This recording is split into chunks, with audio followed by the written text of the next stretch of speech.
நமக்கு இந்த மாதிரி சம் எக்ஸாம்ல அடிக்கடி வந்து கேட்பாங்க. சேம் நம்பரை 2 வாட்டி ஆட் பண்ணோம் அப்படின்னா என்ன வரும் அப்படிங்கிறது. 2 power 40 plus 2 power 40. இங்க 2 power 91 plus 2 power 91.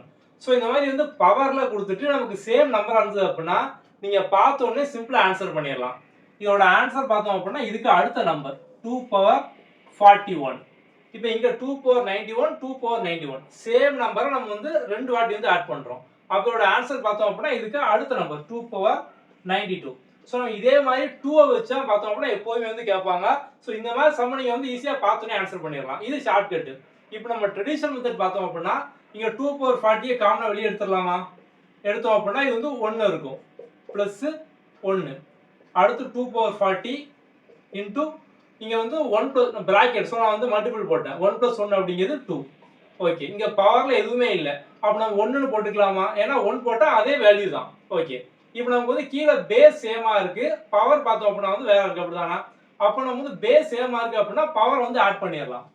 2 power 40 + 1 அப்போ 41.